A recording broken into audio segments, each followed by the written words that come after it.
We need to talk about these new payments that are going out and potential new child tax credits. Get out of town, guys. Yeah, I am not kidding you. So I got payments from different states that are being sent out as we speak to thousands of Americans. So let's see if you guys made the list, all right? Then we're also going to talk about the 250 US lawmakers and how they're trying to put the $300 per month child tax credits back into Americans' wallets. But this time, it's a $2,000 baby bonus. And also, Vermont's going to be doing this as well. In fact, they've even expanded their own child tax credit not long ago. Check this out. New data shows some 24,000 families received about $24 million, the first payment of the Vermont Child Tax Credit. A new bill signed into law extends the child tax credit and the earned income tax credit to families without Social Security numbers. And then the Vermont Child Tax Credit is up to $1,000 per qualifying child.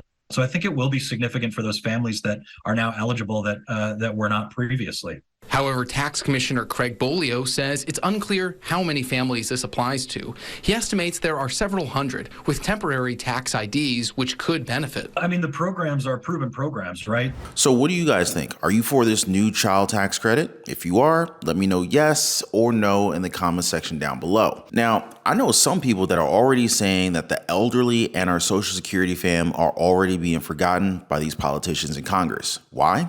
Probably because they already got your vote. And single people with no kids, they're getting taxed the most, but they say that they really don't get all that much from the government. But then again, others are saying that somebody needs to introduce the Please Quit Spending Money Act to these politicians. But what do you guys say? No, I'm just kidding. They'll never introduce any kind of act like that. But anyway, guys, let's get right into these updates. By the way, for the best way to invest in gold or silver, check out the links in the description down below this video. So first off, these direct payments that are worth up to $1,044 are being sent out immediately to thousands of Americans in different states. Now, at the top of the list, we're going to talk about Colorado. So recipients of the Colorado's property tax, rent, heat, the PTC rebate can expect to receive a direct deposit July 5th. So yeah, that should have dropped already. Now, this is for older and disabled low-income residents to offset home costs. Pennsylvania homeowners, they were expected to receive payments of up to $975 due to the property tax and rent rebate program on July 1st. Montana residents who filed a 2021 tax return can expect direct deposits or direct payments of up to $2,500, which actually began going out as of July 3rd. Now, Georgia residents who filed their 2021 and 2022 tax returns, they were expected to receive a direct payment of up to $250 by July 1st. Arizona Governor Kate Hobbs, her office confirmed earlier this month that they will be sending a one-time child care payment. Now, the amount of this is worth up to $500 per child in order to help eligible Arizona families cover registration fees. Now, this will also apply to children that are involved with the Department of Child Safety participating in the subsidized child care program. Now, these payments, they're expected to start going out as of this summer. Now, if you happen to be a driver in Rhode Island, you might want to check out the new state program that's offering residents up to $2,500 for purchasing an electric vehicle. Now, I know not everybody's trying to run out there and buy a brand new Tesla or Ford or, Mercedes-Benz, whatever the case is, but this is up to $2,500 for a new fully electric vehicle and $1,500 for a used one. Now, for those who purchase a plug-in hybrid, they might get up to $1,500 for a new vehicle, $750 for a used car. I'll probably be messing around with the used cars if for me, for my own personal take. I'm not a big fan of new cars, but that's just me. Now, the program launched in July, and it has already given out $1.25 million to residents. Applications are still online, but rebates, they will be made on a first-come, first-served basis, and they're also dependent on funding availability, so make sure you guys take note. So now on to this new child tax credit that they're talking about in Congress. Now, this is pretty big deal because there's a big group of people that have actually been on board with this thing. You got both Democrats, you got Republicans, and they're finally agreeing for once. 250 lawmakers, they are now working to put this $300 per month child tax credit payment back into Americans' wallet. But this time, it's going to be with a $2,000 baby bonus. So it's a Democratic proposal with enough Republican support to seem like more than just a wish list, and it might actually become permanent. Basically, if they can get this expanded child tax credit signed into law under the American Rescue Plan, this could be a game changer. So here's the quick and dirty of it. So it would be removing an earnings requirement from the full credit, expanding the maximum child tax credit to $250 a month, continuing the young child tax credit of $300 per month for children 6 years old and younger, and also provide a baby bonus of an extra $2,000 in the month that a new baby is born. So I don't know if this is kind of like, the government trying to promote people having babies. Basically, hey, if you have a kid, we're going to give you $2,000. I don't know if that's a good or a bad thing. You guys can let me know. But this is according to a fact sheet from the Office of Representative Rosa DeLauro of Connecticut. Now, DeLauro introduced the legislation in June, saying that the expanded monthly payments have already done all of these for parents, like, help them with their bills, keep healthy and nutritious foods on the table, afford school clothes and supplies, pay for music lessons or a new pair of cleats, or manage a mortgage or a rent payment. Representative Richie Torres of New York, a third lead co-sponsor, pointed out how the child tax credit reached more than 61 million children and lifted up nearly 4 million people out of poverty.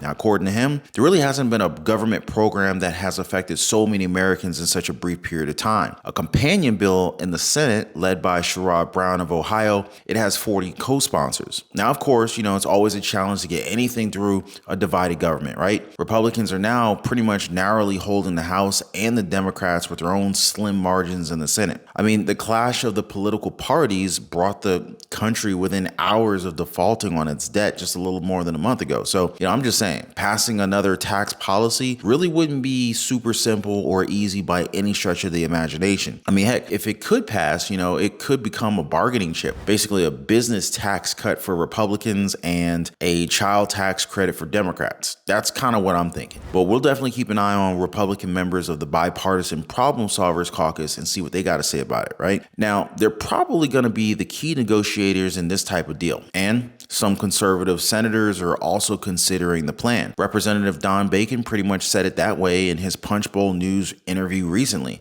But not everybody's agreeing with him. Senator Tom Tillis of North Carolina told Punchbowl that it was one thing to support the child tax credit during the pandemic, but for him, those times are gone. Well, a lot of things are getting pulled back now that this pandemic is officially over, according to President Joe Biden. Now, the proposal is supposed to reach more than 61 million children who have already benefited from the previous expanded credit that has already expired. So yeah, pretty massive scale if you look at the whole thing here, guys. But needless to say, there are already quite a number of states that have an expanded child tax credit right now. So Minnesota, they already have one that's worth up to $1,750 per qualifying child. Other states offering some of their expanded child tax credits are New York, you got Colorado, California, Maryland, Massachusetts, Vermont, New Mexico, and New Jersey. All of these companies have, some sort of a child tax credit, but each one of them also has a different set of rules.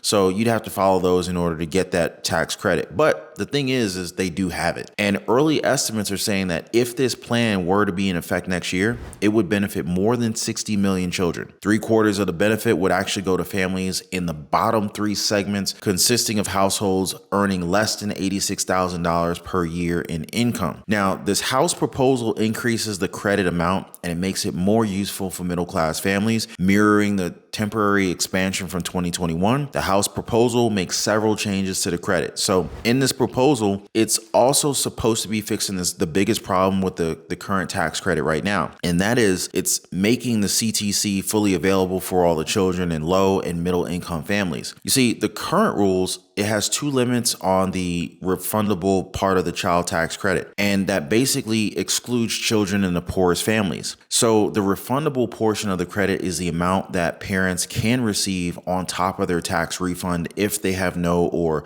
very low tax liability. Now, the first limit in the current rules, it bars families from receiving the full child tax credit as a refundable credit. Now, the second limit on the refundable part of the credit, it's an earnings requirement. Now, the fully refundable portion of the credit is limited to a fraction of the family's earnings above $2,500. And so that means right now, children, who need it the most, they may not get it. And I'm talking about children raised by grandparents. Heck, I was raised by my grandparents for, kind of like half of my life, so to speak.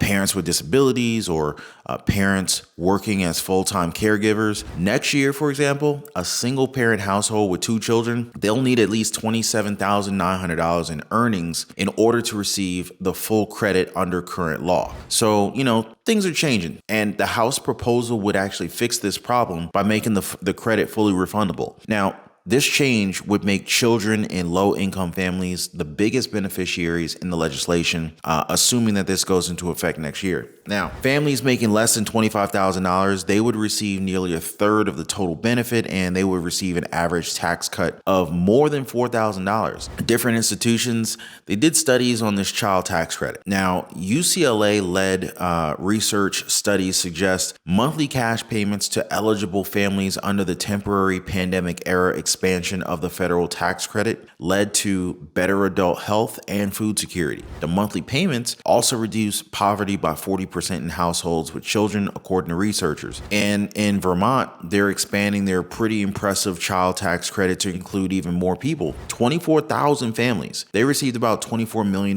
for the first payment of the Vermont child tax credit. Now, a new bill signed into law extends the child tax credit and the earned income tax credit to families without Social Security numbers. Now, this is up to $1,000 per child. And this could be pretty significant for those families who weren't previously in the program. I mean, what would you guys do if you received an extra $1,000 a month? This can make a pretty significant difference in a lot of cases. Number one, I apologize. I don't know if this pollen is getting to me, but I feel like I'm kind of getting sick, but I hope I'm not. Anyway, now this is a very interesting addition here. So there's a separate proposal, and this is for an additional baby bonus. I don't know if you guys heard about this yet, but this would entail the one-time payment of $2,000 for each newborn on top of the monthly payments. Now, in order to qualify for the full benefits, you should be married with a combined income of under $150,000 per year or unmarried with an income under $112,500 per year. If your income happens to exceed those amounts, then the benefit's going to be reduced. So then again,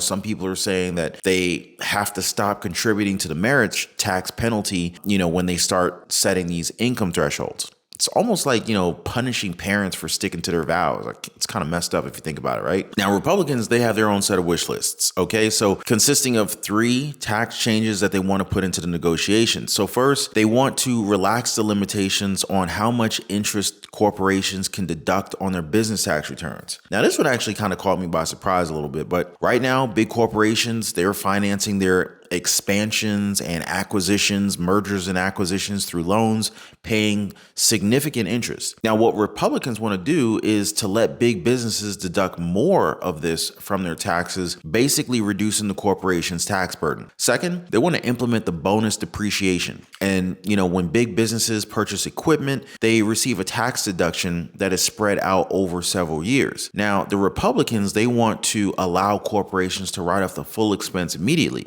I actually like this one. In the first year, this could be made a permanent rule. Now, obviously, this could benefit a lot of companies, not just the companies that get to write off the purchases, but think about all the businesses that would be doing business with other businesses. They would sell more products. They would sell more equipment. This makes the other businesses more profitable, and it adds job security for people who work there. So I'm a big fan of that personally. And so this means that they get their money back up front and they can do more things with it. The time value of money and all of that, right? But last but not least, research and development expenses. And the same with that other one. Instead of spreading out the tax deduction over many years, corporations would be allowed to write off these expenses immediately. Now, again, reducing corporate taxes and letting them get time value for their money. So Republicans are behind this, and most business owners are also behind this as well. Now, this isn't really a secret to the Democrats. They know how valuable these tax modifications are to the Republicans. But what really gets me is is that there are Democratic business owners. So I already know that business owners that happen to be Democrats are behind this thing as well. But, this is why they want to use it as a bargaining chip in exchange for monthly child tax credit payments. And both parties, they need to basically come to the table because right now, Republicans control the House and the Democrats control the Senate. Now, hopefully this gives you a balanced perspective on the whole topic of these new child tax credits. More on this and other payment updates on the next video. If you guys like this video, drop a like for the video. And if you want to see more content like this, definitely subscribe to the channel. I'll catch you guys on the next one.